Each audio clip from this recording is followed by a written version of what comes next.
John Ross, mentored by DeSean Jackson, records fastest ever 40-yard dash. During his media session on Friday, wide receiver John Ross was asked whether he could beat running back Chris Johnson's 40-yard dash record at the NFL Combine. "I am going to try.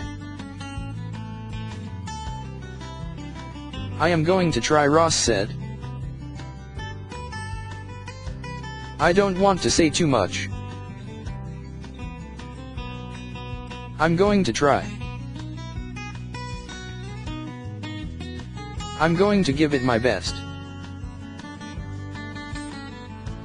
The next day, Ross certainly did, running 40 yards in 4:22 seconds, beating Johnson's previous long-standing record and grabbing all the attention Saturday afternoon in front of scouts and coaches, eager to see his blazing speed up close and in person.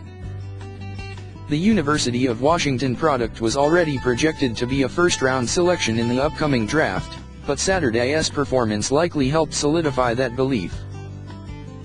Speed is, after all, a mouth-watering attribute for teams.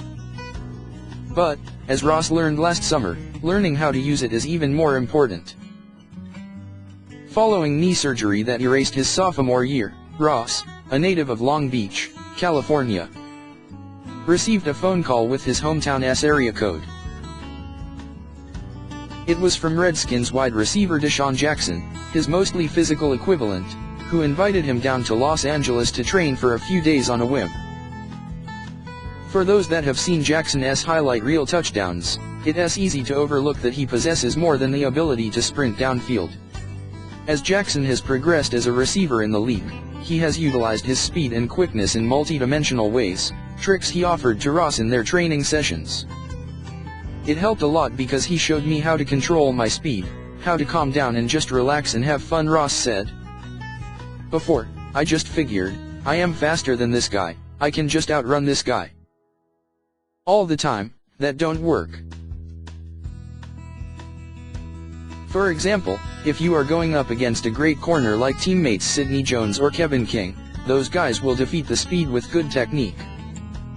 It was good for me to get into with DeSean and learn how to use it and when to use it and when to turn it on and when to turn it off." In essence, Ross was running without a purpose or a plan. His speed overshadowed any need for technique throughout high school. But as he progressed through college, he realized that his key attribute couldn't be the only tool that would let him succeed. "As you get older, a lot of people get faster and a lot of people get smarter," Ross said. "You just can't run past everybody. People's techniques change and everyone gets better." Ross has prided himself on lining up anywhere on the field, and proved his knee was fully healthy last year, collecting 81 receptions for 1,150 yards and 17 touchdowns while earning all Pac-12 honors.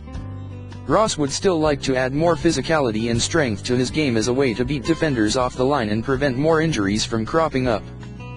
He is slated to have shoulder surgery for a torn labrum this month. He wanted to participate in the NFL Combine before any procedures, but expects to be fully healthy for the season.